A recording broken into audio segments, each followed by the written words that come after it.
అందరికీ నమస్కారం. తెలుగునాట సుప్రసిద్ధ ఆధ్యాత్మిక గురువులు దాదాపు 12,000 ప్రవచనాలు మన తెలుగువారికి అందించినటువంటి జ్ఞాన గురువులు, అభినవ వ్యాస బిరుదాంకితులైనటువంటి టీకేవి రాఘవన్ గారు ఈరోజు మనతో మన చర్చా వేదికలో పాల్గొనడం నిజంగా చాలా ఆనందకరమైనటువంటి విషయం. నమస్తే టీకేవి రాఘవన్ గారు. నమస్కారం అండి. ఈనాటి చర్చా వేదికకు మీకు స్వాగతం అండి. ఈ పార్ట్ 6 ఈ చర్చా వేదికలో భాగంగా మనం ప్రస్తుతం సంభాషించబోతున్నటువంటి అంశం ఏంటంటే, భగవద్గీత ప్రారంభంలోనే ఆత్మతత్వాన్ని వివరించారు కదా. అసలు ఈ ఆత్మతత్వాన్ని అర్జునుడికి వివరించాల్సిన అవసరం ఏమిటి? యుద్ధం చెయ్యి అని చెప్తే బహుశా చేసేసి ఉండేవారేమో. అయితే ఈయన ఆత్మతత్వాన్ని, అంటే ఆత్మతత్వం చెప్పారంటే చెప్పకునే అనాత్మతత్వాలను కూడా వివరిస్తున్నట్టే. ఈ ఆత్మ అనాత్మ తత్వాలని కనుక అర్థం చేసుకుంటే అవి మన నేటి యువతరానికి మంచి డెసిషన్ తీసుకోవడానికి ఏమన్నా ఉపయోగపడుతుందా? అంటే అర్జునుడికి అది ఎలా ఉపయోగపడింది? అవును, ఆ విషయాలను కొంచెం వివరించమని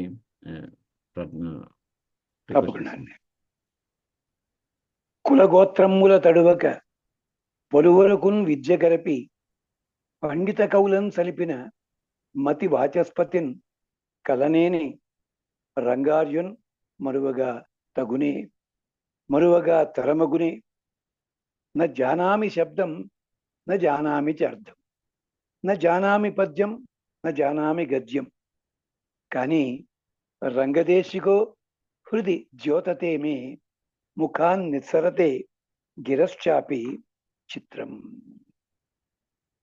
ఇంతకుముందు ఒకసారి చెప్పుకున్నాం భరద్వాజుడి సంగతి. వేల వేల వేల సంవత్సరాల పాటు వేదాధ్యయనం చేసి ఇంకా చేస్తాన్ని కూర్చున్నాడు. ఇంద్రుడు వచ్చి ఇండైరెక్ట్ గా చీవాట్లు పెట్టాడు. నాయనా అనంతావై వేద, వాడికి అంతు అదేం చెప్పలేం మనం. నువ్వు ఇన్నాళ్ళు చేసినది ఉందే, 3 కొండలలోంచి చిటికెడు మట్టి తీసుకుని చేతిలో వేసుకుంటే ఎంత ఉందో అలాంటి దాంతో నువ్వు తృప్తి పడుతున్నావు అనుకుంటున్నావు. ఇంకా అంత మిగిలిపోయింది. ఇలాగే ఇంకో ఋషి ఉన్నాడు. ఆయన ఏం చేశాడు? కుర్రాడుగా ఉండగా ఈ వేదాలు చదువుకోవడానికి యాతన అయిపోతుంది, అంచేత షార్ట్ కట్ ఏదైనా ఉందా అది చూద్దాం అనుకున్నట్టు. పాపం వాడిని ఏడిపించడానికి ఇంద్రుడు మారు వేషం వేసుకొచ్చి ఓ ముసలాడి వేషంలో గంగానది ఒడ్డును కూర్చున్నట్ట. కూర్చుని పిడికెడు మట్టిని గంగలో వేస్తున్నట్ట. ఈ మహానుభావుడు యవక్రీతుడు అన్నవాడు. ఏమయ్యా ఏమిటి చేస్తున్నావు అన్నాడు. ఏమన్నా యోగమా, ప్రాక్టీసా అని అడిగాడు. ఈ మధ్య అలాంటి ప్రాక్టీసులు ఎక్కువైపోయాయి. తిరుపతి వెళ్ళండి మీరు, నడకదారిలో వెళ్ళినా బస్సులో వెళ్ళినా కానీ పక్కలని కొండల్లోనూ 7 పంక్తులు వరుసగా కనిపిస్తుంటాయి, ఓ 56 చోట్ల. అది ఎక్కడి నుంచి వచ్చింది? 1982-83లో ఒక సగం స్వామీజీ పెంకులు పెడతండి మీకు మోక్షం వచ్చేస్తున్నాడు పాపం. అక్కడి నుంచి మొదలైపోయింది. నువ్వు ఇలా ఉంటాయి అనమాట. అందుకని అడిగాడు. విన్నది గురుగారు, అలా కట్టితే ఇల్లు కట్టుకునే అవకాశం అది చెప్పారు. అది పెంకులని కాదు అక్కడ చెక్కింది, వేరే అర్థం ఉంది అక్కడ. ఉంది లేదనంటే అది అధర్వణ వేదంలో ఉంది. పెంకులు పెట్టేసి బొమ్మని కాదు అక్కడ, దానికి ఒక నియమం ఉంది అక్కడ. చక్కగా పెంకులు పెట్టి కాస్త పసుపు కుంకుమాది వేసి 2 అరటిపళ్ళు నివేదన చేసి స్వామి వైపు తిరిగి దండం పెట్టుకు వచ్చేస్తే మీరు అక్కడ ఇంకేం నైవేద్యాలు ఇంకేమీ చేయక్కర్లేదు. ఇది చేయకుండా చేతనట్టుగా రాళ్ళు పెట్టుకొని కొట్టు వస్తున్నారు వాళ్ళంతా. అది ఏం చేస్తున్నారు వాళ్ళు? దానికి ఒక తమాషా చెప్పాలి. ఒక స్వామీజీ ఒక శిష్యులు ఆయనకి స్నానానికి వెళ్ళాడు. చేతిలో చెంబు గట్టు మీద పెడితే పోతుందని చెప్పి అక్కడ మట్టి తవ్వి ఆ చెంబు అక్కడ పెట్టి గుర్తుండడం కోసం అని చెప్పి కొంచెం మట్టిలా పైన పూసేట. ఆయన స్నానం చేసి రాగానే ఆ చోటు లేదు. ఎంచేత ఆయన పోసిన మట్టి లింగాకృతిలో ఉంది. దాని మీద కొన్ని లక్షల లింగాలు ఉన్నాయట. అంటే ప్రతివాడు స్నానానికి రావడం ఈ పని మొదలెట్టాడు. చివరికి ఆయన ఎక్కడో తెలియకుండా పోయింది. అదే సామెత, 100,000 లింగాల్లో బోల్డ్ అని చెప్పి. అక్కడి నుంచి వచ్చినమాట వ్యవస్థ అంతా. మనవాళ్ళు కూడా చదువులు చదవడం వీటి వల్ల ఇలాంటి వాటిలోనే ప్రమాదపడుతున్నారు. అంచేత ఆ మట్టి వేస్తుంటే అన్నాడు, ఏం లేదయ్యా, గంగానది దాటడానికి చాలా కష్టంగా ఉంది, వంతెన వేద్దామని చూస్తున్నాను, మట్టి వేస్తున్నాను అన్నట్టు. నీకు బుర్ర ఉందా? మట్టి ఎంత వేస్తావు గంగాది కట్టాలంటే? మరి నువ్వేం చేస్తున్నావు? గురువు దగ్గర చదవాల్సింది పోయి తపస్సు చేస్తాను, కొబ్బరికాయలు కొడతాను, వేద విద్య అంటున్నావు కదా. అప్పుడు ఎవరికైతే క్షమించమని అడిగి నేర్చుకుంటాడు. భగవద్గీత సందేశమే కాదు, రామాయణ భారత భాగవతాల్లో మేము బాగా చదువుకున్నాం అనుకున్న వాళ్ళు దెబ్బతింటుంది అక్కడే. దాన్నే లాఠీ చార్జ్ వతలో కృష్ణ పరమాత్మ 2వ అధ్యాయంలోనే చెప్పాడు. ఈ గీతలు ఎన్ని ఉన్నాయో చెప్పాను కదా, ఒక 72 గీతలు ఉన్నాయి. ప్రతి గీతలోనూ కూడా సందర్భాన్ని బట్టి బాబు ఇది చెయ్యి, ఇది చెయ్యి, ఇది చేయుంటూ వచ్చాడు. ఇక్కడ మీరు అడిగిన దానికి సూక్ష్మంగా ముందు చెప్తాను. పంచకోశ తత్వములు అని చెప్పి, మనకి రామాయణంలో అయోధ్య నగరం ఉంది, మహాభారతంలో హస్తినాపురం ఉంది, అలాగే దీంట్లో భాగవతంలో మధురా నగరము. ఈ మూడిటిని మనం కథలు, నగరాలు, రాజులు అనే మాట్లాడతాం తప్ప యజుర్వేదంలో, అధర్వణ వేదంలో దీనికి సంబంధించిన రహస్యాలని చాలా అందంగా చెప్పారు. ఆ రహస్యమే పంచకోశముల రహస్యం. అంతేకాదు, నవరాత్రి ఉత్సవాలు చేస్తాం. 9 రాత్రులు ఎందుకండి? 53, 47, 10 చేసుకోవచ్చు కదా. నవరాత్రులు ఎందుకు?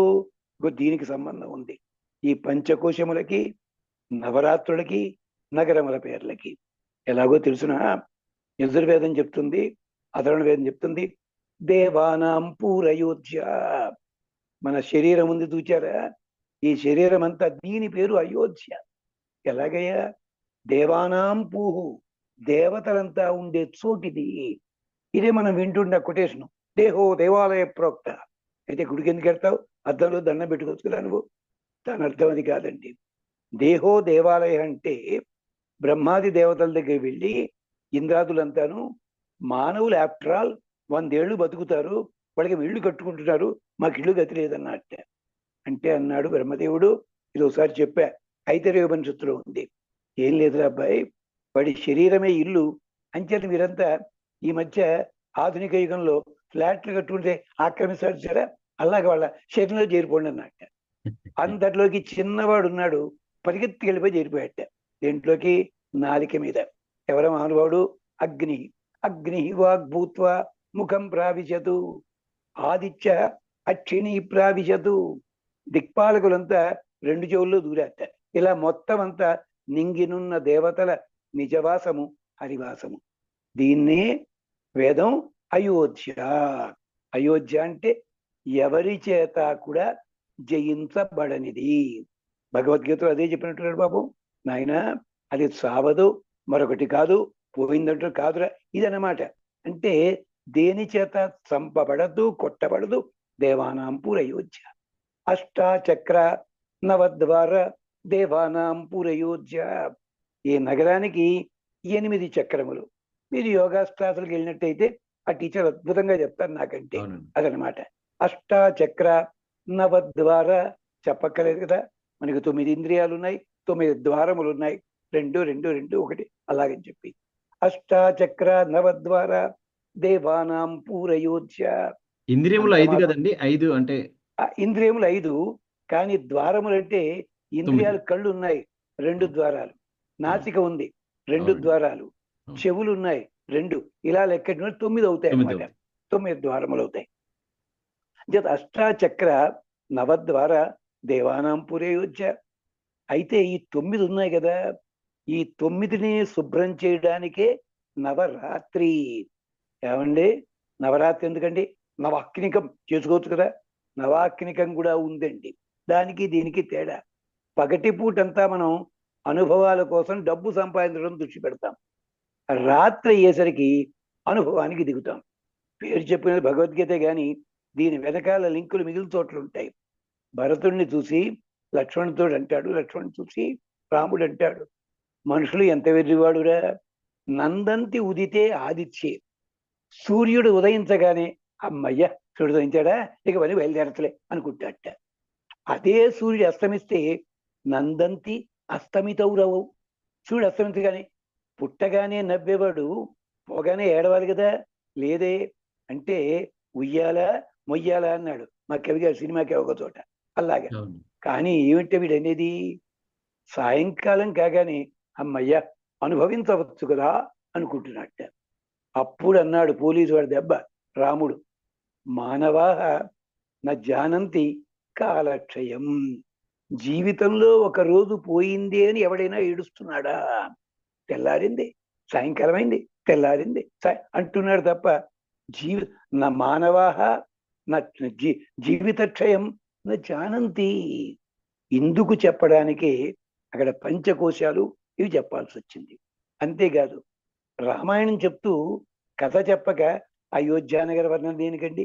5 చాప్టర్లు, అక్కడి నుంచి మంత్రుల వర్ణాలు, వాడి వర్ణాలు, వీడి వర్ణాలు. రాముడు రాలే, 13 సర్కలు వచ్చాడు. వచ్చినాక హీరో ఎవరు?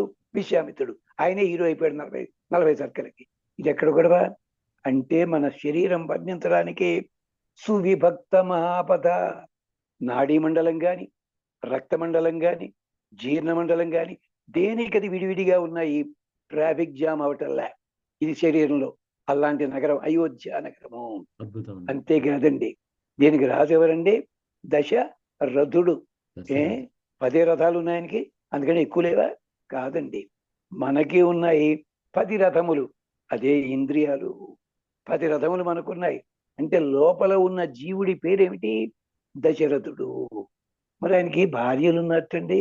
ఎవరెవరు వాళ్ళు? 3 భార్యలు ప్రధానం, 365, 350 అప్రధానం. అప్రధానం కాదు, ఉంటే పక్కనే సప్లిమెంటరీ క్యాండిడేట్లు. ఎవరా 3 అంటే సత్వ, రజ, తమో గుణాలు 3 భార్యలు.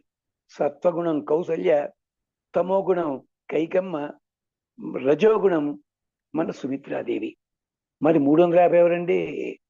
ఆ నాడులలో 300 శతంచయే కాచనాడ్య అంటారే, దాన్ని అన్నీ కలుపుకుంటే 350 అవుతాయి. వేరే కారణం చేత ఈ నాడులు. ఇదనమాట. ఇది ఎక్కడుందండి? సరయూ నది ఒడ్డునుంది. అంటే చూడండి, భగవద్గీతలో సీరియస్ గా చెప్పింది, రామాయణంలో చాలా అందంగా చెప్పారు. కనెక్ట్ చేసి ఎవరు లేరంతే. సరయూ నది అంటే సరతి, సత్వ రజస్తమో గుణములు 3 కలిసి ఉంది. కర్మ నియమం అనమాట. కర్మల వల్ల ఏర్పడుతున్న సంసారం పేరేమిటి? సరయు. ఈ సరయు ఎక్కడ పుట్టిందండి? మానస సరోవరంలో పుట్టింది. మానస సరోవరం అంటే మనస్సు అనమాట. అది ఎక్కడుంది? కైలాస పర్వతంలో ఉంది. అక్కడ అంటే కే లాస్యం ఎత్ర, ఎక్కడైతే భగవంతుని నాట్యం ఉంటుందో అది కైలాసం. అంటే భగవంతుని సంకల్పం చేతే వీడికి శరీరం ఏర్పడుతుంది, మనస్సు ఏర్పడుతుంది, కర్మలు చేస్తున్నాడు వీడు. ఇది ఇంత బాగా అధర్వణ వేదంలో ఒక అయోధ్యని వర్ణించాడు. దీనికోసమే చెప్పాడు నాయన. మరి మంత్రుల సంగతి దేని చెప్పాడండి? మన శరీరంలో కూడా కొన్ని నాడులు సలహా చెప్పే ఉంటాయి. ఋషుల సంగతి ఎందుకు చెప్పాడు? మనలో కూడా కాన్సన్ట్రేట్ చేసి ఫోకస్ ఏదైనా కానీ లోకస్ ఏమిటో చెప్పేవి నాడులు ఉంటాయి. ఇదంటారు. అదనమాట. ఎంత చేసినా కూడా ఇంకా మిగిలిపోతుంది.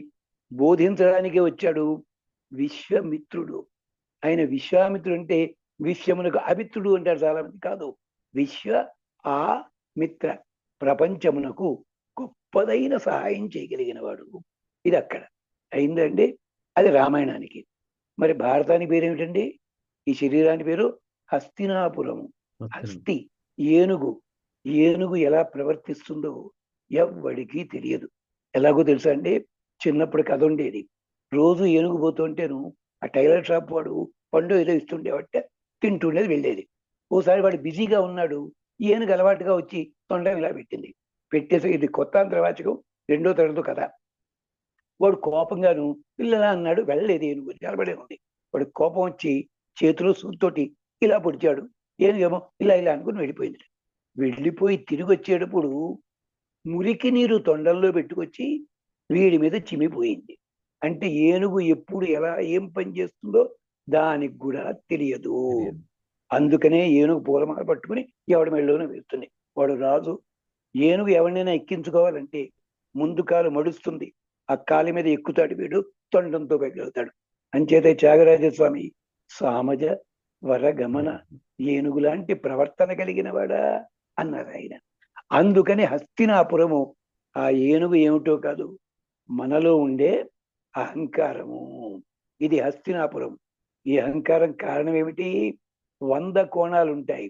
అంచేత శతంచ ఏకాచ నాడ్య. చూడండి, నాడులకేమో పుల్లింగం చెప్పాడు, శతం అని చెప్పి. ఒక్క నాడికి ఏకా అన్నాడు. అంటే వాళ్ళు ఎవరు మీకు అర్థమైపోయింది. ఈ పాటికి 100 మంది కౌరవులు, వాళ్ళ చెల్లెలు దుస్సల. ఇది ఎక్కడ? మరి ఆ రాజ్యానికి అధిపతి ఎవరండి? ధృతరాష్ట్రుడు. అంటే రాష్ట్రము ధరించిన వాడు రాష్ట్రపతి. ఆ మహానుభావుడికి అన్ని తెలివితేటలు ఉంటాయి, కళ్ళు తప్ప. ఏం చేత? ప్రైమ్ మినిస్టర్ ఏ ఫైల్ పంపిస్తే దాన్ని తక్షణ సంతకం పెట్టాలి. అదనమాట వీళ్ళ ముందు వేసుకుంటూ కూర్చోవాలి. అందుకనే సోనియా గాంధీ గారు ఉన్నప్పుడు మన్మోహనంగా పడి ఉండేవాడు ఆయన, పాపం మహానుభావుడు. ఇలాగా అదనమాట రాష్ట్రపతి. కానీ అతని పక్కన మంచి వాళ్ళు ఉన్నారండి. గాంధారి. గాం ధారయతి. మంచి వాక్కులని ధరించేది మన దగ్గర ఉంది. చూడండి, భగవద్గీతలో చెప్పిన సన్నివేశాలన్నీ కూడా పురాణాల్లో ఎంత అందంగా చెప్పారు. ఇది హస్తినాపురము. అంతేకాదు, ఈ శరీరంతో మనం ట్రైనింగ్ ఇవ్వగలం అన్నిటికీ కూడా. అందుకనే హస్తినాపురం గొప్పతనం చాలా మందికి తెలియంది ఏమిటంటే, చుట్టుపక్కల దేశాల వాళ్ళు ఏనుగులకి గుర్రాలకి శిక్షణ ఇంపించాలంటే అక్కడికే పంపించేవారు. ఎవరక్కడ? ద్రోణాచార్యుల వారు, కృపాచార్యుల వారు, అశ్వత్థామ, వీళ్ళంతా ఉండి వాటికి శిక్షణ ఇచ్చేవారు. అందుకని హస్తినలకు అనుకూలమైన ప్రదేశము. నీళ్లు బాగా ఉంటాయి, అడవులు బాగానే ఉన్నాయి, తిండికి ఎక్కువ కొరత లేదు. అదనమాట. అందుకని హస్తినాపురము మహాభారతంలో మన శరీరానికి వేరు. ఇక భాగవతంలో ఈ శరీరం ఎంత బాగుంటుందండి. మా మిత్రుడు కదా బట్టలు ఉండే పాపం, అద్దం కనిపించగానే అద్దం ముందు నిలబడి సినిమాలో అక్కడాను, గురుగారు దువ్వెన ఉందా అని అడిగేవాడు. నీళ్లు బంగారం గారు, నాణ్య తిరిగిగా తక్కువ ఉంది కదా. అంటే ఏమిటి? మన శరీరం చూస్తే మనకు అంత ఆనందం. మధురా, అది మధురా నగరము. అంటే మన ఆకారాన్ని చూసుకుంటే మనకి ఎంత ఆనందం కలుగుతుందో రండి. మా ఉపన్యాసకులో పెద్ద ఆయన ఉన్నారు, ఆయన 82 ఏళ్ళు. ఆయన చుక్క చుట్టంతా నేర్చిపోయి ఉంటుంది. కానీ ఇప్పుడు షూటింగ్ వస్తే చక్కగా మీసాలకు కూడా ఇక జాగ్రత్తగా రంగు పోయి డొక్క బతాలు చేస్తా వెదవా అంటాడు ఆయన. ఇప్పటికి కూడా పేరు చెప్పాను నేను. మనకు అంత ఆనందం. మధురాతి. ఇంచేత అన్నీ మధురమే. అది మధురా నగరము, మధురాతి. దానికి రాజు ఎవరండి? అంటే మీకు పంచకోశాలు దాదాపుగా ఇప్పుడు అవుట్లైన్ దొరికిపోతుంది. ఉగ్రసేనుడు, భయంకరమైన సేనలు కలిగిన వాడు. ఏమిటా సేనలు? మన ఇంద్రియాలే. నిజమే, ఇంద్రియాలు మంచివే, కానీ తేడా వస్తే వాటిని మించిన డేంజరస్ ఎక్కడ ఇంద్రియాలు ఎక్కడ కనిపించవు. ఉగ్రసేన భయంకరమైన. కానీ అలాంటి ఉగ్రసేనుడు కూడా, ఆ ఇంద్రియాలు కూడా అలా ఉన్న నోరు ముసుక్కునే స్థితి ఉంటుంది. వాడి పక్కనే ఉన్న ఇంకో మహానుభావుడి కారణం చేత. ఎవడు వాడు? అహంకారము, పొగరు మొత్తనము, కంసుడు. కం స్యతి. కం అంటే సుఖము. సుఖము నాశనం చేసేవాడు కంసుడు. వాడు అయ్యా ఉగ్రసేనుడు మంచివాడికి కంసుడు ఎలా పుట్టాడండి? ఇది పాపం భాగవతంలో ఓ మాటలో చెప్పారు, పండితులు తన్నుకుంటారు అర్థం కాక. ఆ పేరుకి ఉగ్రసేనుడు అర్థం చెప్తారు. జానీయాత్ విమలాత్మజ. విమలుని కొడుకు నీకు వచ్చాడని తెలిసి చంపుతాడయ్యా కృష్ణ, మాయమైపో అంటుంది దేవకిదేవి. విమలుడు అంటే ఉగ్రసేనుడు కాదండి, రాక్షసుడు, కాల యవనుడు, కాలనేమి. వాడి కొడుకే ఈ పెద్ద మనిషి కంసుడు. ఇది పెద్ద కథ పద్మపురాణంలో ఉంది. అంటే ఏమైంది? మన 3 పురములు ఇలాంటివే. అంచేత ఏ నగరం పేరు పెట్టినా మనకి తెలియకుండానే మన శరీరంతో ఉంటుంది. అంటే దీంట్లోనే విస్తారమైన మార్గములుంటాయి, ద్వారములుంటాయి, కోశములుంటాయి. పంచకోశములు. కోశ శబ్దానికి అర్థం ఏమిటంటే, మనం రాజుల దగ్గర కోశాధికారి అంటారు కదండి. ఏమిటది కోశాధికారి అంటే? ట్రెజరీ. కోశం అంటే ట్రెజరీ. పంచకోశములు 5 రకాలైన అద్భుతమైన సంపదలు ఇచ్చే భాగములవి. మనం వాటిని ఏం చేస్తాం? గాలిలోను ఏదో ఫలానా జ్ఞానమయ కోసము, అన్నమయ కోసము, అలా అక్కడ ఆగిపోతున్నాం మనం. దీన్ని కూడా తైత్రీయోపనిషత్తు అన్నమయ కోశము, ప్రాణమయ కోశము, మనోమయ కోశము ఇవన్నీ చెప్పారు వాళ్ళు. అంచేత భగవద్గీత చదివేటప్పుడు ఇక్కడ అవుట్లైనే చదివితే మాత్రం సచ్చినాది అర్థం కాదు. మన శరీరంలో ఇవి ఉన్నాయి. ఎలాగంటారా, ప్రాణమయ కోశం. ప్రాణం వాయువు, 9 రకాల వాయువు. 9 కాదండి, 49 కాదు, 121. ఎన్ని రకాల సంచరిస్తుందండి ప్రాణం నిజంగాను. ఆ ప్రాణం సంచరించకపోతే రక్త ప్రసరణ మండలం ఉంటుందా, నాడీ మండలం ఉంటుందా? ఇందాక నుంచి నేను మాట్లాడుతున్నాను, మీరు మాట్లాడుతున్నారు. లోపల సంచరించాల్సిన వాయువే లేనట్టయితే మీ మాట వస్తుందా ఎక్కడైనాను?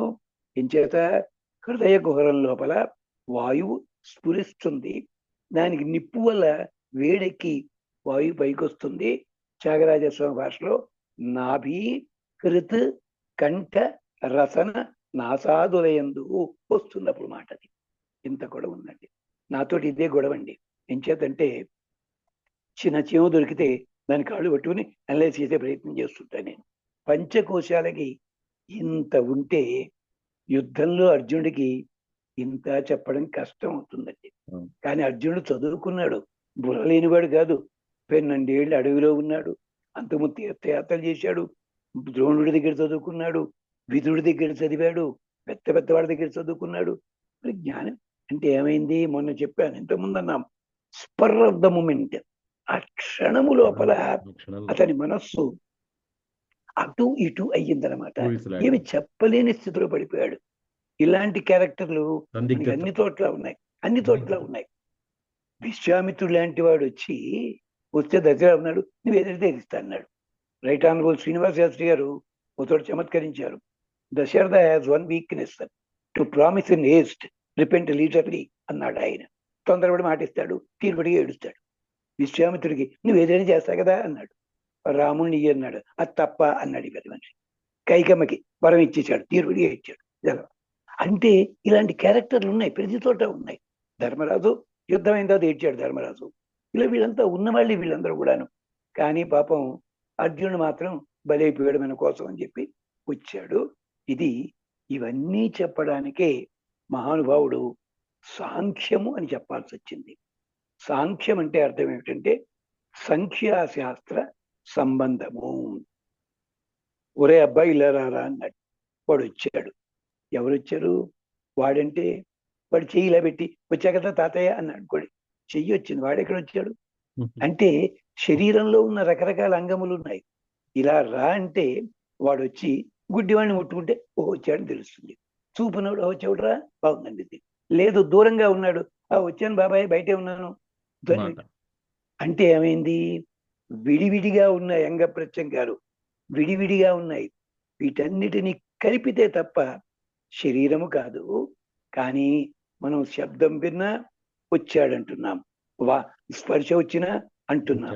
ఇది సాంఖ్యంలో ఉన్న చమత్కారం. ఇది సాంఖ్యం అంటే విడివిడిగా చూసినట్టయితే దేనికది విడివిడిగా ఉంటాయి. అదంతా ఒక కూటమిగా ఉన్నప్పుడు దాన్ని శరీరం అంటారు.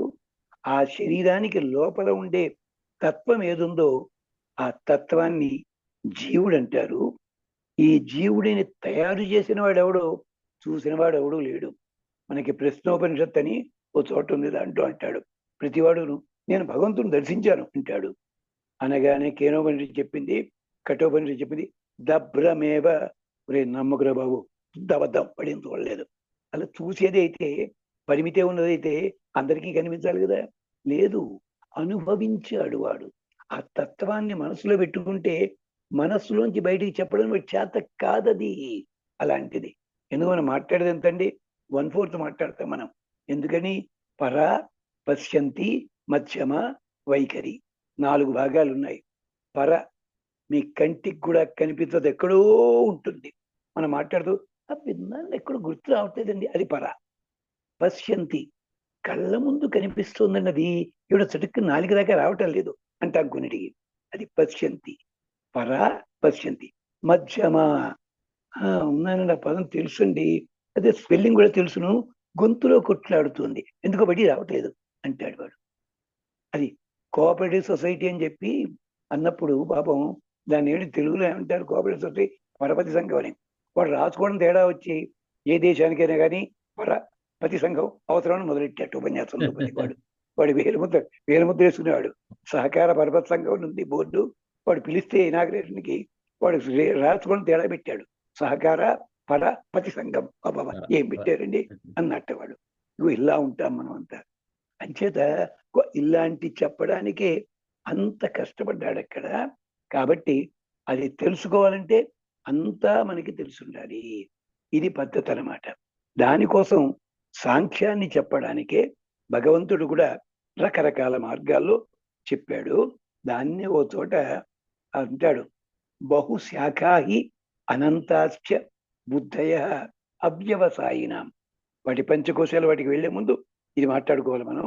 అందుకని అంటే మనం మాట్లాడుతున్న మాటల్లోనే అక్షరాలు 56 రకాలు ఉన్నాయి. దాంట్లోనే ముక్కుతో పలికేవి, దవడలతో పలికేవి, నాలిక అంగిటిని తాకితే పలికేది, నాలుక దంతాలకి తాకితే పలికేది, ఇలా ఉంటాయి. ఇలా విడివిడిగా చూస్తే దాన్ని ఏమంటారు? దాని పేరు సాంఖ్యం. అంటే ఊష్మములు, అంతస్తములు, ఇదంతా కలిపితే భాష. అంచేత సాంఖ్యయోగం అనేసరికి మనం ఒక్కొక్కటి పెట్టుకున్నాం అనుకోండి. దీని మీద కూడా మీకు ఉద్యోగి చెప్పాలి. ఓ మహాపండితుడు కృష్ణదేవరాయల కాలంలో రామాయణం రాస్తున్నట్ట. ఏమిటైనా నీ బంధు అందరు రాశారు రామాయణం, ఇవే రాస్తావయ్యా అన్నట్టు. లేదండి, నేను పెదవులు కదలకుండా ఉండేలాంటి అక్షరాలతోటే రామాయణం రాస్తున్నాను. ఏమిటి మళ్ళీ చెప్పు? పెదవులు కదలకుండానా? రాముడు అన్నాం అనుకోండి, మా పెదాలు కలిసిపోయాయి. దశరథుడు పెదాలు కలవలేదు, బానే ఉంది. ఇలాగా అంటే పెదవులు ఎలా రాస్తావే దుంపదగ నువ్వు అంటే, లేదని రాస్తున్నాడు అన్నాడు. ఇక బయట పట్టలేదు ఆయన. ఒక 5 రోజులు పోయిన తర్వాత ఊళ్ళో పండితులంతా ఆయన ఇంటికి వెళ్ళారు వేళకోవడం చేద్దామని. ఇంటి ముందు పని మనిషి ఊడుస్తోంది, మధ్య శుభ్రం చేస్తోంది. వీళ్ళు వెళ్ళి ఏమ్మా కూడా పిలకల. ఆ అమ్మాయి తల చూసింది. గురువు గారు ఉన్నారా అన్నట్ట. ఉన్నారు అన్న పిల్ల. వీళ్ళు మళ్ళీ ఏం చేస్తున్నారు అని అడిగారు. రాసుకుంటున్నారు అంది ఆవిడ మళ్ళీ. ఏం రాస్తున్నారు అన్నారు వీళ్ళు మళ్ళీ. దశరథనందన రాజచరిత్ర అంది ఆవిడ చట్టుకుని. వీళ్ళు గుండెలు ఆగిపోయాయి. చూడండి, ఇంతవరకు వాడిన వాక్యాల్లో ఎక్కడైనా పెదవులు కలిశారండి? గురువు గారు లేవు, అసలు లేవు. ఆఖరికి పని మనిషి కూడా రామాయణం రాస్తున్నారు, రాముడు కదని చెప్పలేదు ఆవిడ. ఏమంది? దశరథనందన రాజ చరిత్ర. వీళ్ళు వెంటనే ఆ పని మనిషికి సన్మానం చేసి ఆ గురువు గారి కాళ్ళు పట్టుకున్నారు. ఇది నిరోష్ఠ రామాయణం ప్రసిద్ధిలో ఉంది, ఇప్పుడు దొరకటం లేదని. దాంట్లో ఇలా సాధించిన వాళ్ళు ఎవళ్ళండి?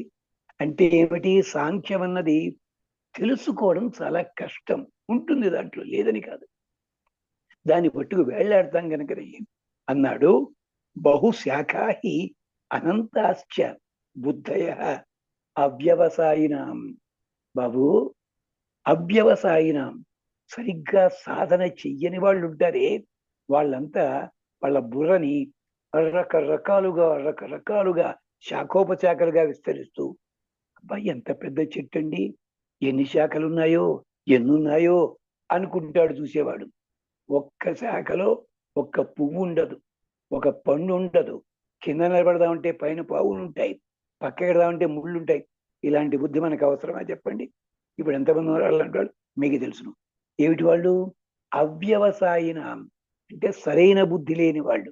అదే రావి చెట్టు, మామిడి చెట్టు, మర్రి చెట్టు ఇలా ఉన్నాయనుకోండి, మర్రి చెట్టులోంచి ఊడలు కింద దిగుతాయి, మళ్ళీ చెట్టు వస్తుంది. ఇలా ఉన్నాయే ఉండదే.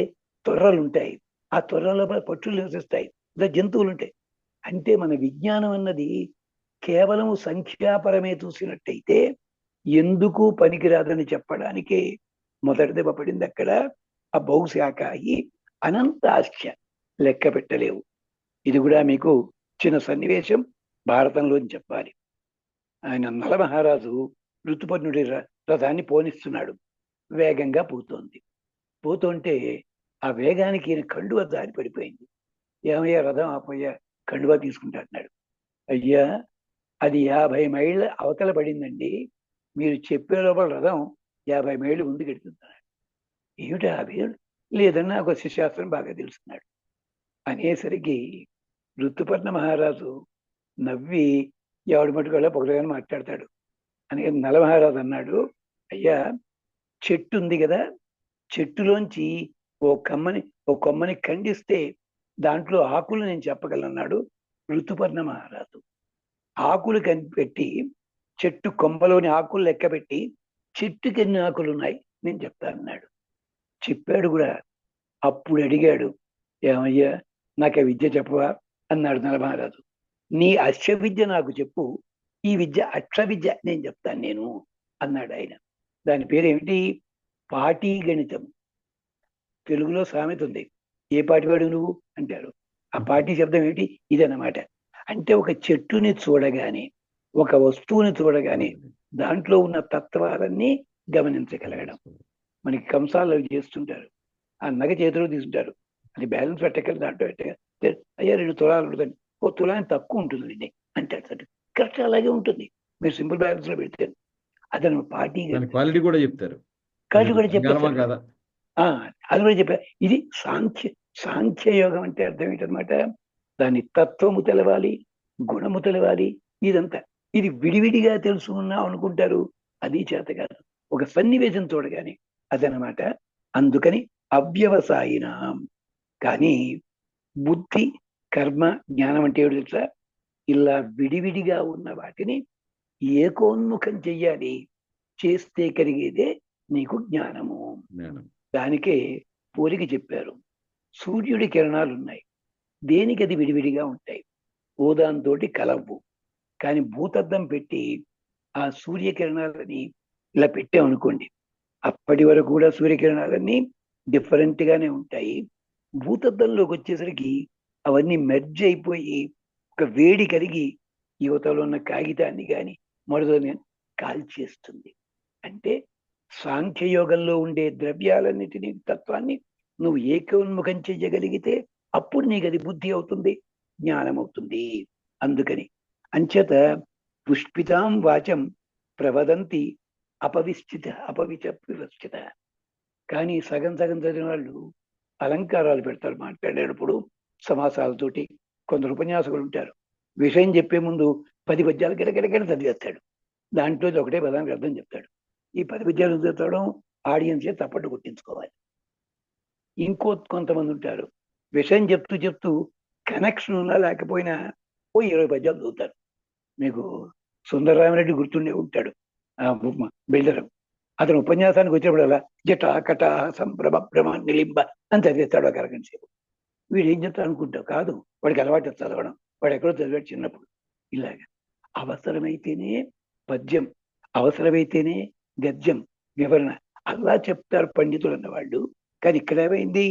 అవన్నీ కూడా పుష్పితాం వాచం ప్రవదంతి అవిపశ్చిత. విపశ్చిత అంటే పశ్చత్ అంటే దూసేవాడని, విపశ్చిత విశేషముగా దర్శించగలిగిన వాడు అంటే అడుగుతున్న వాడెవడో అది చెప్పాలి. ఇక్కడ అర్జునుడు కూడా ఈ కౌరవుల సంగతి, అందరి సంగతి తెలుసును, వాళ్ళ పుట్టుపూర్వోత్తరాలు తెలుసును, వాళ్ళల్లో ఎంతమంది పాండవులకి దగ్గర వాళ్ళు కూడా అర్జునుడికి తెలుసును. కానీ దుర్యోధనుడితో చేరడానికి కృష్ణుడి మీద కోపం ఉంది వాళ్ళకి కొంతమందికి. అలాంటి వాళ్ళంతా పార్టీ ఫిరాయించారు, అక్కడికి వెళ్ళారు. పాండవుల మీద ప్రేమ ఉన్నప్పటికీ కూడా యాదవులలో వాళ్ళల్లో వాళ్ళకి గొడవలు ఉన్నాయి. ఈ గొడవలు ఉన్న వాళ్ళు శిశుపాలుడు, జరాసంధుడు, వీళ్ళ పార్టీ అక్కడ చేరిపోయారు. అంటే ఇది ఏమిటనమాట? రాజకీయాల్లో ప్రత్యర్థులుగా ఉంటారు. దీనికోసం వాళ్ళ పర్సనల్ ప్రాబ్లమ్స్ ని సెటిల్ చేసుకోవడానికి. కురుక్షేత్ర సంగ్రామం కూడా అలాగే జరిగింది. కానీ జరాసంధుడితో వచ్చారు సైన్యాలు, ఏకోన్ముఖంగా వచ్చారు. వాళ్ళలో పాలిటిక్స్ పనిచేయలేదు. వాళ్ళంతా నేను జరాసంధుడికి సేవకులం అని వచ్చారు. అక్కడ రావణాసుడి దగ్గర సైన్యం కూడా మొత్తం అంతా రావణాసుడు చేసిన తప్పని తెలుసును 190 మందికి. కానీ ఆయన మా మహారాజు, ఇన్నేళ్ల పాటు మమ్మల్ని రక్షించాడు, సావోరేవో ఆయనతోటి అలా వెళ్ళారు వాళ్ళు, ఒక్క విషయం తప్ప. ఇది గమనించాలి కురుక్షేత్రంలో. అందుకని చెప్పి అదేమిటి? త్రైగుణ్య విషయ వేద అది చెప్పాలి మహానుభావుడికి. అర్జునుడు వేదాలన్నీ చదివి ఆ గుణములు దీంట్లో పెట్టుకుని యుద్ధంలో పెట్టాలని చూశాడు. కాదు నాన్న, నువ్వు చదివిన వేదంలో తప్పేమీ లేదు, నీ తెలుసున్న విషయాల్లో దోషమేమీ లేదు, నీ గురువులు కట్టే త్రైగుణ్య విషయ వేద. దాంట్లో జ్ఞానము, కర్మ, ఫలము 3 చెప్పారు. నువ్వేం చేస్తున్నావు? జ్ఞానం తెలుసుకున్నాను అనుకున్నావు, నేను చాలా గొప్పవాణ్ణి అనుకున్నావు. ఎంచేత నేను నారాయణ్ణి, నువ్వు నరుడివి, సంతోషం, బాగుంది. కర్మ కర్మ దగ్గరికి వచ్చిన ఎందుకు వెనకెడుతున్నావు నువ్వు? ఏమిటి ఫలితం అంటే నెగిటివ్ ఆలోచిస్తున్నావు. నాన్న, నువ్వు వేదమే నిజమని చదివినప్పుడు వేదము లోపల నియమాలు చెప్పారే, ఏమిటది? ఎలాంటి వాణ్ణి శిక్షించాలి, ఎలాంటి వాణ్ణి రక్షించాలి, ఎలాంటి వాణ్ణి పరివర్తన చెందించాలి. చాలా మంత్రాలు ఉన్నాయి. వరుణ మంత్రాలు, అలాగే శివ మంత్రాలు, మరోటి ఇంద్ర మంత్రాలు, ఇవన్నీ దాంట్లో చెప్తారు. కొన్ని మంత్రాల్లోనూ భగవంతుడా, పూజలు నాకు చేత కాకపోవచ్చు అయ్యా, నిన్ను పిలుస్తున్నాను అంటే నువ్వు వచ్చి ఏం చేయాలి? నాకు బుద్ధిని కలిగించి నా దోషాలు పోగొట్టి రక్షించవయ్యా అంటాడు. ఇంకో చోట ఓ ఇంద్రుడినే ప్రార్థన చేస్తూ, నీ ఒక్కడి వల్ల కాదేమో కానీ నీ సైన్యం అంతా ఉంది కదా, వాళ్ళందరితోటి వచ్చి నా సర్టిఫికెట్. ఇలాంటి మంత్రాలు ఎన్నున్నాయో.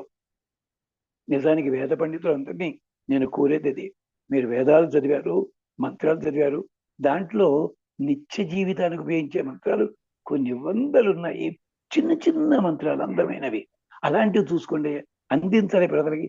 అంతే తప్ప వేదం అనగానే వాడు 1000 రూపాయలు ఇస్తే ఒక రకంగా ఆశీర్వచనం, 500 చేతులు పెడితే ఒక రకంగా ఆశీర్వచనం. ఇది అన్యాయం కదా.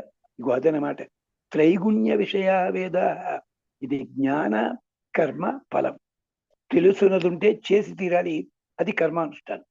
కర్మ చేసావనుకోండి, నువ్వు వద్దన్నా కూడా నీకు ఫలితం వచ్చి తీరుతుంది. ఎలాగంటారా, కరెంట్ ఆఫీసులో పనిచేస్తున్నాండి, వాడు లైన్ మెన్, మరొకటి ఏదో, వాడు కనెక్షన్ ఇవ్వడమే. ఆ కనెక్షన్ ఇచ్చిన ఇళ్లలో కరెంటు వాళ్ళు ఎలా వాడుకుంటారు? పిల్లలు ప్లగ్లో వేలెడతారా, వీడు ఇంకోటి చేస్తాడా? అతనికి సంబంధం లేదు. ఏమిటిది? కేవలము అందించడమే. నా చిన్నతనాలు 9వ క్లాసులో మొట్టమొదటిసారి కరెంట్ ఉన్న ఇంట్లో జాయిన్ అయ్యాను నేను. ఎప్పుడు లైట్ వేసుకొని తిడుతుండేవారు, అంతగా వెక్కిరాయి. సరే, ఇంట్లో వాళ్ళు లేరు, నేను ఒక్కడనే ఉన్న, వేసంకాలం, ఫ్యాన్ తిరగాలి. నాకు కొత్త ఐడియా వచ్చింది. ఆ ఫుల్ పెడితే ఫ్యాను ఫుల్ తిరుగుతుంది, అప్పుడు ఫుల్ ఆఫ్ ఉండేది కాదు, ఒకటే స్విచ్. అందుకని ఈ ప్లగ్ సగం దాకా పెడితే ఏమవుతుందప్ప అనుకున్నాను నేను. అంటే సగమే తిరుగుతాను. మొత్తం ఇల్లంతా ఫ్యూజ్ పోయింది, బయట నాశనం అయిపోయాయి. మా ఇంటర్ వచ్చి గోళ, ఇదేమిటో ఏమోనండి అంకుల్, ఆ అంకుల్ కాదు బాబాయ్ గారు ఇలా వేసాడు అన్న. చివరి దానికి ఆ రోజుల్లోనే 500 ఖర్చు అయింది. మేము ఇచ్చేది 10 రూపాయలు పెట్టేది. ఇలాగా అంటే ఏమిటి? కర్మ చేస్తున్నప్పుడు దాని జ్ఞానం అవసరం. కర్మ చేస్తున్నప్పుడు జ్ఞానం అవసరం అనేది, జ్ఞానం అవసరం అదనమాట. ఇలాంటి అంచేత జ్ఞానము కర్మ ఫలము నువ్వు చేస్తుండే వచ్చి తీరుతుంది. వంట సరిగ్గా చేస్తుంటే ఆ పరిమళము చివరి దాకా పెడుతుంది. చక్కగా గానం చేస్తుంటే గానం వల్ల అంత శిశుర్వేత్తి పశుర్వేత్తి అంటూ రాళ్ళు కరిగిపోతాయంటారే, అది సైన్స్ దాకా వెళ్ళక్కర్లేదండి. వేదంలో కథ ఒకటి ఉంది. అంగిరసుల ఆవుల్ని రాక్షసులు దొంగిలిస్తే అంగిరసుల శిష్యులు వెళ్ళి ఆ బయట నిలబడి వేదంలో ఒక భాగం చదవడం మొదలుపెట్టారు. ఆ భాగం చదువుతుండగా శరీరంలో వైబ్రేషన్స్ కాదు, ఆ కొండ రాళ్లలో వైబ్రేషన్స్ వచ్చి ఒకదానితో రాసుకుని చటుకు నీళ్లు వచ్చాయి. అది రాళ్ళు కరగడం అంటే అక్కడ ఉంది కదా. ఇగో ఇలాంటివి. అంచేత ఇవన్నీ కూడా ఏమిటి? త్రైగుణ్య విషయాలు. 3 గుణములు ఉన్నాయి, నిజమే. వాటిల్లో కూడా జ్ఞానంలో కూడా సత్వ రజ తమో గుణం ఉంది, కర్మల్లో కూడా ఉంది, ఫలితం కూడా ఉంటుంది. ఇది ప్రవాహము, అది గుర్తుపెట్టుకో. ప్రవాహం అంటే ఏమిటి? మీ పక్కన చెరువు ఉందండి, వాడుకోండి. దొరువు ఉందండి, వాడుకోండి. లేదా మీరు నుయ్యి తవ్వుకున్న తప్పేం లేదు. కానీ వీటన్నిటితో పోలిస్తే, వీటన్నిటి తీసుకుంటే గంగా నది ప్రవాహంతో సమానం అని చెప్పగలమా మనం? లేదే. గంగలో నీరుంది కరెక్టే, కానీ అక్కడికి వెళ్ళి మనం సేవించుకోలేం. అంటే ఏం చేస్తున్నాం? గంగా ప్రవాహానికి ప్రతీక వంటి కాలువ, నది, దొరువు, చెరువు ఇలాంటివి. అందుకనే పరశురాముడు చెప్పాడు, ఇలాంటి నీళ్లకు కూడా పవిత్రత రావాలంటే 2 ఆవగింజలు వెయ్యరా, ఒక చిగురు వెయ్యరా, ఒక తులసిగణం వెయ్యరా, దీని పేరు సరస్వప స్నానం అన్నాడు మహానుభావుడు. అలా మనం చేసే కర్మల లోపల భగవంతుని నామాన్ని చేరుద్దాం. అంతే. నువ్వు చేయాల్సిన మరి ఏం చేయక్కర్లే. హనుమంతుడు వచ్చి చావు కొట్టేశాడు జనాల్ని. వచ్చి ఏం చేయడం తెలుసా అంటే, బ్రాండ్ ఎవరు పెట్టాడు తెలుసా? దాసోహం కోసలేంద్రస్య, నేను రాముడు పంపిస్తే వచ్చాను, సుగ్రీవుడు చెప్పాడు తేడా వస్తే చంపేరని. అయితే నాకేం పెడతాం, ఇదేం లేదు, ఎంత తెలివితేటని హనుమంతుడివి. అదిట పాపం. అంటే తను చేసేవన్నీ చేసి ఎవరికి చెప్పాడు? మా స్వామి కోసం చేశాను. ఇది పద్ధతి అనమాట. అంచేత మీరు చేసే పనులన్నీ చేయండి. అందుకనే కృష్ణార్పణం, నరసింహార్పణం వస్తు ఇవన్నీ అంటానే ఊరికే లాంఛనంగా అనేది కాదు. అంటే ఆయన నా చేత ఈ పని చేయిస్తున్నాడు. శంకరాచార్యుల వారు కూడా, భగవంతుడా, నేను తిరగడం అంతా కూడా నీకు ప్రదక్షిణం, నేను మాట్లాడే మాట అంతా కూడా నేను స్తోత్రం చేయడం, నేను ఎవరినైనా గౌరవిస్తే నీ బంధువుల్ని గౌరవించినట్టు, నేను తింటున్నా అనుకో, లోపల ఉన్న నువ్వు ఆనందపడేలాగా నాకు ఇచ్చింది నేను అనుభవిస్తాను, ఇలా చెప్పారు. అంతటి భావంతో మనం ఉన్నామా? క్రిస్టియన్స్ చేస్తారు, తింటూ తింటూ గాడ్ గాడ్ అండ్ కింగ్ అంటూ మొదలుపెట్టి చెప్పుకుంటారు వాళ్ళు. దట్ అది లాంఛనంగా చెప్తారు. కాదు, ప్రతీదీ కూడా అలాంటిదనమాట. అది విశేషం. అలాగా జ్ఞాన కర్మ ఫలములన్నవి ప్రవాహము. కానీ యోగం అంటున్నారు కదా, దీన్ని కూడా మన వాళ్ళు ఇంగ్లీషు వాళ్ళ సాంప్రదాయం చేత రోడ్డు మీదకి లాగొచ్చారండి పాపం.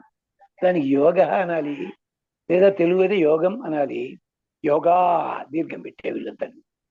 యోగా అంటే కళ్ళు మూసు కూర్చోవడం, ఊపిరి బిగపడ్డం, ఇవి కాదండి అర్థం. వాడు ఎవడో ఉన్నట్టు ప్రాణం పోయింటే ఏమిటంటే, అంటే టీవీలో యోగా క్లాస్ వస్తుంటే చూస్తూ ప్రాణం పోయింది అన్నట్ట. ఏమిటంటే ప్రాణాయామం బిగబట్టండి అన్నట్ట. ఊపిరి బిగబట్టాడు, ఈ లోపల కరెంటు పోయింది, కరెంట్ వచ్చే లోపల వీడికి అదే ప్రాణం పోయింది. ఇది పద్ధతి. ఏం ప్రయోజనం అలాగా? అది కాదు. యోగ కర్మసు కౌశలం. భగవద్గీత చెప్పాడు, యోగం అంటే ఎక్కడో లేదురా, అది కర్మయోగమను, భక్తి యోగమను, సన్యాస, ఏ పేరు చెప్పి యోగ చేర్చినా కర్మసు కౌశలం.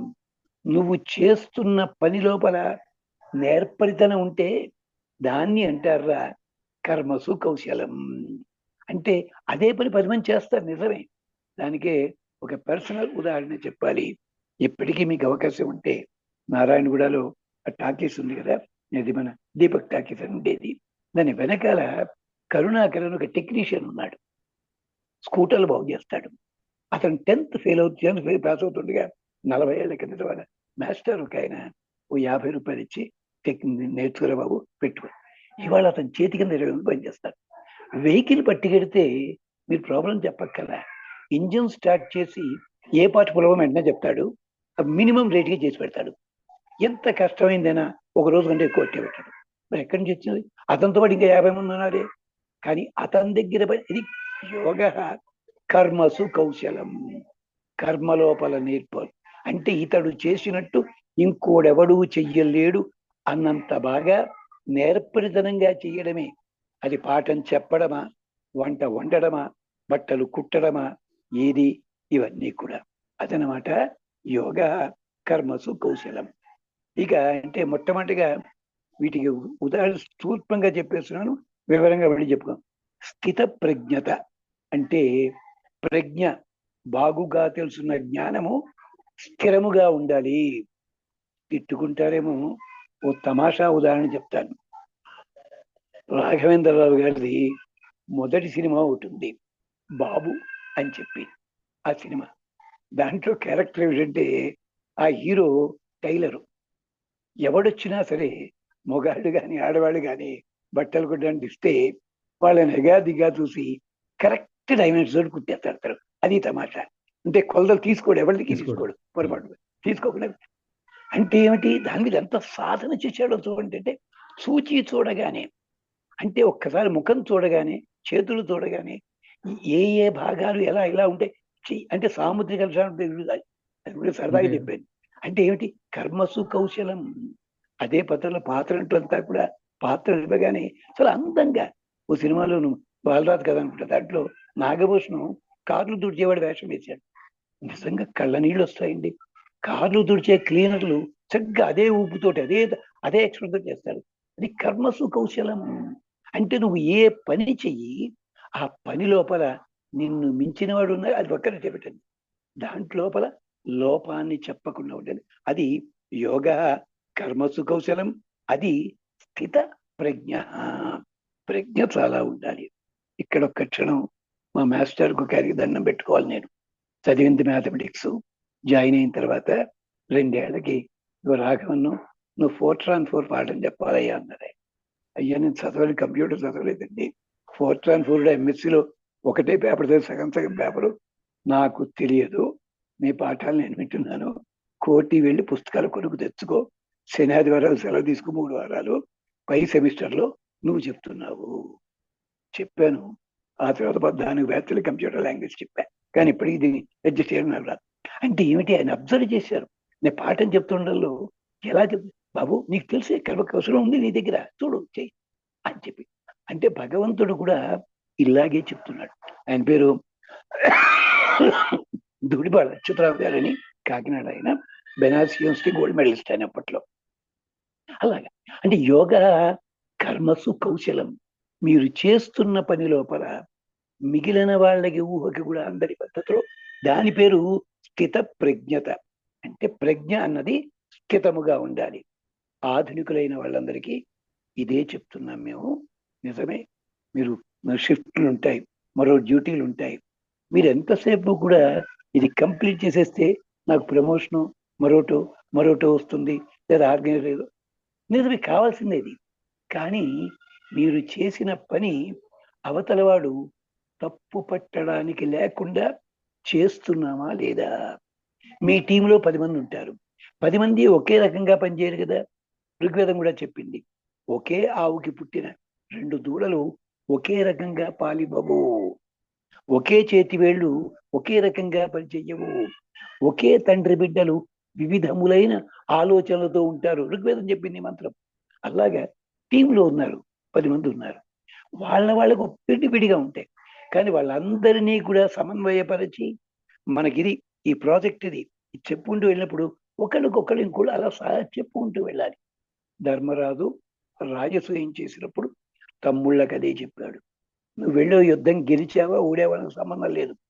ఈ యుద్ధాలు వీటన్నిటికి కూడా ఒక్కటే లక్ష్యం ఏమిటంటే ధృతరాష్ట్రుడిని రాజరాజుగా నిలబెట్టేందుకు ఎక్కడ సామ దాన భేద దండోపాయాలు, ఇదనమాట. అది ప్రజ్ఞ అంటారు. అది ఎలా ఉండాలి? ప్రజాతి యథా కామాన్ సర్వాన్ మనోగతాని ఆత్మన్యేవ ఆత్మన తుష్ట. ఇదే భగవద్గీతలో చెప్పింది. స్థిత ప్రజ్ఞ అంటే అర్థం ఏమిటి? ప్రజహాతి యథా కామాన్. నీ కోరిక తప్పు కాదు, కోరికలు ఉండకూడదని అంటలేదు నేను, ఉండొచ్చును. కానీ వాటిని ఈ వినియోగించుకోవడానికి తగిన పద్ధతిలో ఉన్నాయా లేదా చూసుకో. నువ్వు చూసుకొని జహాతి విడిచిపెట్టాలి. విడిచిపెట్టాలి కాదు, ప్రజహాతి పూర్తిగా విడిచిపెట్టాలి. ఎలాగంటారా, మనకు కొన్ని అలవాట్లు ఉంటాయి, ఫుడ్ హ్యాబిట్స్, డ్రింక్ హ్యాబిట్స్. చెయ్యి, అది లేకపోతే నిలబడలే మనం.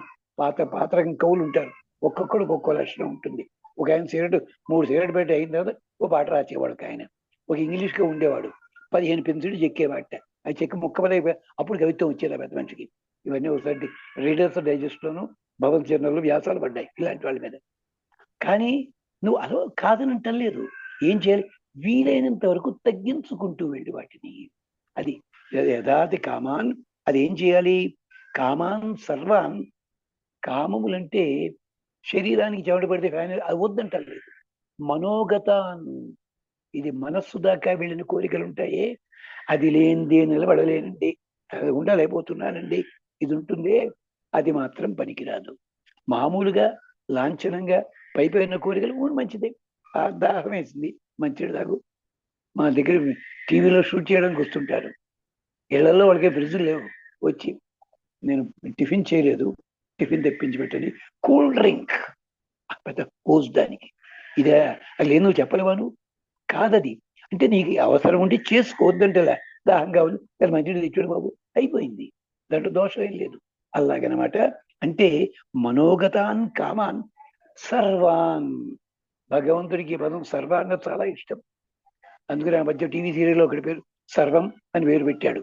అమృత క్లబ్ అని చెప్పి ఓ టీవీ సీరియల్లోను. సర్వం అంటే నేను చెప్పిన లిస్టు కొంచెమే, చెప్పండి కొన్ని వందలు ఉన్నాయిరా బాబు.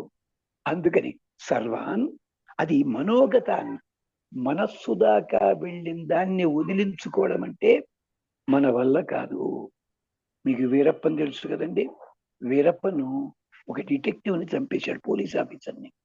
ఆ తర్వాత అడిగారు, వాడిని ఎలా గుర్తుపట్టేవారు అని. మరి వాడు పాలవాడి వేషం వేసుకొచ్చాట, సైకిల్ మీద పాలు అమ్ముకునేవాడి వేషం వచ్చి వాడి ప్రాంతాల్లో తిరుగుతున్నాడు. వీడు చూసి చూడగానే షూట్ చేశాడు. వాడు మహానటుడు ఆ ఆఫీసరు. కానీ అలాంటి వాడు ఎలా లేదండి, ఆయన పాలవాడి వేషం కట్టాడు, కానీ పాలు అమ్మేవాడి కొన్ని మేనరిజమ్స్ ఉంటాయండి. మాట్లాడే విధానం ఒకటి ఉంటుంది, వాడు సైకిల్ తొక్కే విధానం వేరే ఉంటుంది. ఆ తొక్కే విధానం ఇలాంటి దాంట్లో తేడా కనిపించింది. నేను రెక్కి చూసుకున్నాను, ఆఫీసర్ అని తెలిసింది, కాల్చి పారేశాను. ఇది అంతవరకు వెళ్ళాలి. మళ్ళీ ఒక్కసారి ఆధునికులు గనక మీరు ఎంజాయ్ చేస్తారు. ఒక సినిమాలో అమితాబ్ బచ్చన్ పోలీస్ ఆఫీసర్ వేషం తీశాడు. అది తర్వాత తెలుస్తుంది మనకి. అతను నడకలో పరిగెత్తుకుంటూ వెళ్ళి జీప్ ఎక్కడ నడక అలవాటు అవుతుంది. ఇంకో సినిమాలో షిప్పుల దగ్గర ఈ సామాన్లు ఎత్తే వేషం వేస్తాడు. అక్కడ ఉత్తప్పుడు కూడా దాంట్లో అక్కడ కూడా ఆ నడక అలా, అంటే ఆ పాత్ర ఏదుందో ఆ పాత్ర తాలూకు లక్షణం స్ఫురింప చెయ్యాలి. అదక్కడ విశేషం అనమాట. అలాగే కృష్ణుడు ఏదైనా అవలేలగా చేస్తానంది కదా, దాని కేవీ రెడ్డి గారు ఎన్టీ రామారావు చెప్పాడు, ఏమయ్య ఫ్లూట్ చేతులు పట్టుకున్నావు కదా, నువ్వు ఎప్పుడైనా మాట్లాడేప్పుడు కొంచెం మేనర్దము, మణికట్టు కదలకూడదు, కదిలినట్టుగా అనిపించాలి, చేతిలో ఉన్న వేణు మాత్రం కదలాలి. మళ్ళీ ఒకసారి చూసుకో. ఇదనమాట మనోగత. మనస్సు దాకా పడిపోయిన వాటిని అలాంటి అవలక్షణాలు వదిలిపెట్టుకో. మనోగతాన్ అంచేత ఆత్మన్యేవ ఆత్మన తుష్ట. మనస్సు లోపలే నువ్వు ఆనందపడు. నిజమేనండి, పడుచువాడు ఆడపిల్లని చూస్తే బుర్ర చెడిపోతుంది. హనుమంతుడు ఆడవాళ్ళని వెతికాడు కదండి. మనం అంతా మడిగట్టు కూర్చొని చెప్తాం, ఎలా వెతికాడు సుందరగాడు చూడండి ఒకసారి. ఒక ఆవిడ బోర్లా పడుకుందండి, ఈయన ఎక్కడికి వెళ్ళి ఇలా పడుకుని మొహంలో మా పెట్టి చూశాడు, ఉంది అక్కడ అన్నాను. ఒక ఆవిడ గోడ వైపు తిరిగి పడుకుంది, ఈయన ఏం చేశాడు, ఆ మొహం మీద గుడ్డని ఇలా తీసి గోడలో గోడ మొహం పెట్టి ఇలా చూశాడు. మరి అనిపించింది, అతనికే అనిపించింది నా మనసు చెడిపోయిందేమో అని చెప్పి.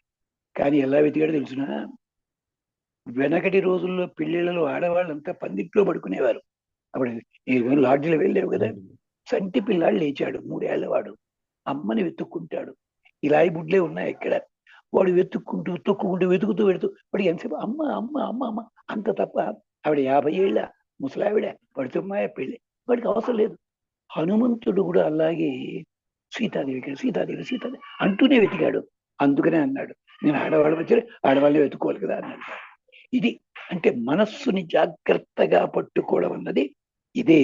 అందుకనే మనోహి హేతు సర్వేషాములో చెప్తాడు ఆయన, ఆత్మన్యేవ ఆత్మన తుష్ట. దీనికి ఉదాహరణ పల్లెటూళ్ళల్లో పెళ్లికి పూలదండలు కడతారు. వాళ్ళు నేను గొప్పగా కట్టాను అందుకని ఆ మైతాల పేరు వచ్చింది వాళ్ళు మాట్లాడు. పూలదండలు కట్టేవాళ్ళు కానీ, అలంకారాలు చేసేవాళ్ళు కానీ, అలాగే ఊరగాయలు పెట్టేవాళ్ళు కానీ అందరు కంబైన్గా చేస్తుండేవారు. అంటే ఏమిటి, ఆ రుచి, నేను రుచి చూస్తాను అంటే ఉండదు అక్కడ. ఇది చేస్తున్నాను నేను, ఎలా చేయాలి, సాధారణమైన పద్ధతిలో ఉన్నప్పటికీ అందరికీ ఉపయోగించేలా చేయాలి. ఇది కర్మయోగం అంటే అర్థం. సాంఖ్యం అంటే చెప్పాం కదా, సాంఖ్యం అంటే చెప్పడంలో ఉద్దేశం ఏమిటి, దానికి శృతి గ్రంథం చెప్తుంది ఒక మాట. ఒక్క నిమిషం.